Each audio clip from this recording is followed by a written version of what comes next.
think as time goes on, people are more and more focused on their homes, how they can update them, how they can use their space and what their lifestyle is going to be. And it is focused around the home now and the improvements they can make. I offer design services. I've got two main services. So with the E-Design, it's a more cost-effective way to pull together a scheme because you are doing some of the work yourself, but then I curate it for you and then you can pull the look together in your own time, and it's purely online. And then the virtual design is where I actually visualise how your room is going to look for you, and 3D walkthroughs, panoramas of what their home's going to look like, so it looks like a real photograph. They've got their architect plans, so I build that into 3D and we'll do Zoom calls together. I say I'll drive and I'll take them through the room, and we can talk about what would it be like without that wall, what would it be like with that piece of furniture in, so we can, should the window be different. Obviously anything structural, they would need to check that with a structural engineer and their architect, but at least we can play with the design and see what is possible. It's never too early to do visual design. Even before the foundations have been laid, you can see what your house is going to look like. In fact, for most of the clients that I've had, there's always been something that they hadn't realised it's going to be like that and wish they'd had the designs earlier. So sometimes seeing the 2D plan, seeing the actual footprint of the house is different for me, because I can think, oh, that would be better over that side, or you get a better view if you came in this way. So it's just seeing it from a different perspective, and when you show that to them and they'll go, oh, I'd not thought about that. So the earlier the better, really.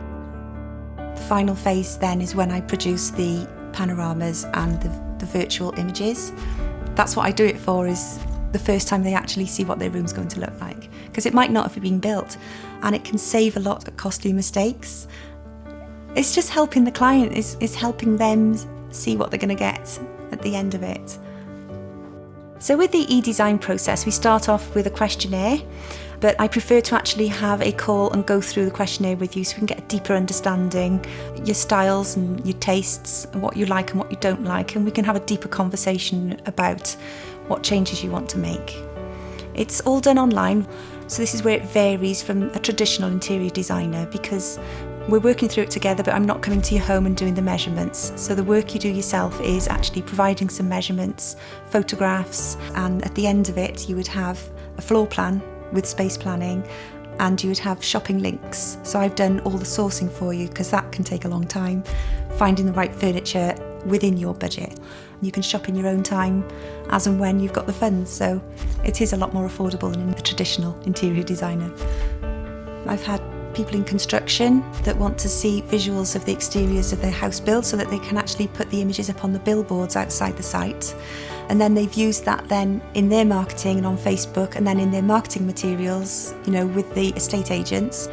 And then with the commercial space, they tend to be more the virtual design, so that could be interiors like cafes, restaurants, or an office space. As more and more focus is now on the home, there's a lot more people turning to interior designers. It's not just something that's for the elite or anything anymore. It's far more, it makes sense. But this is for you, this is tailored for you. Everybody loves their home, that's why they bought it in the first place. But having it designed properly can make all the difference.